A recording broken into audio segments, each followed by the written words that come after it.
And some of you will really struggle in prayer. And let me tell you this, the key to growing in prayer is not to focus on prayer. That's actually the way to be someone who struggles with prayer. Have you ever noticed that when you're driving? If you say, I don't want to cross the yellow line, and you keep looking at it, guess where you're going to drive? Right over the yellow line. The key is to look down the road. So it is with prayer. If you just look at prayer, you're going to get off course. Instead, you look at God, and you get to know Him as a Father, a loving, gracious, available Father. And as you get to know God as Father, you will find yourself talking to Him. Let me say, for example, there was a child who was in foster care system or something of that nature, never had a father. And all of a sudden they were adopted by a father into a family. Their father was amazing and loved them and available to them and would be interrupted at any point to hear anything they wanted to talk about and always answered every request and was present and loving and available. The more that child gets to know that father, the more they're going to talk to him about the good days. Dad, you'll never guess what happened. Those are prayers of rejoicing. As well as the hard days. Dad, it was really hard today, and I need your counselor, I need your help, or I need your comfort. I don't know what to do here. The key to prayer is not to focus on prayer, but to get to know the Father. And Jesus here is going to pray to the Father, and we're going to read it for ourselves as we eavesdrop on the conversation that the Trinity has. Here's how it reads. Luke 22, 42 through 46.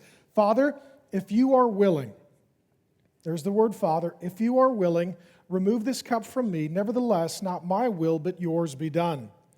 And there appeared to him an angel from heaven, strengthening him, and being in agony, he prayed more earnestly, and his sweat became like great drops of blood falling to the ground.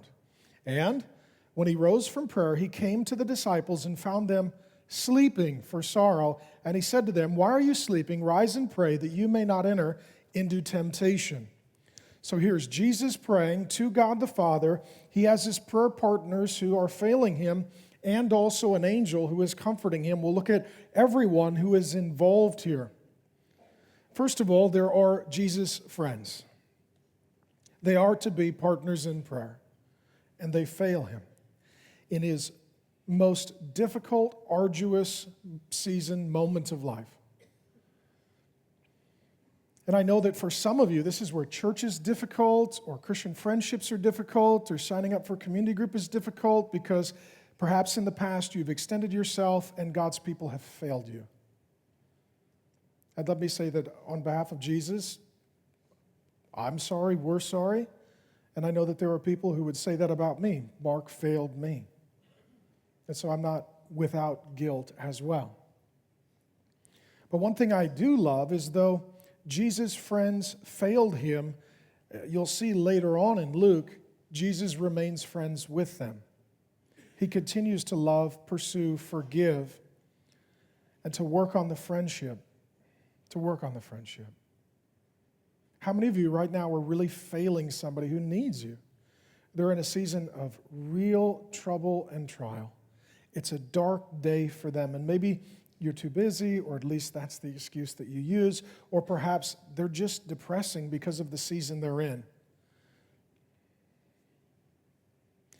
The Puritan Matthew Henry used to talk of swallow friends, meaning they leave when winter comes.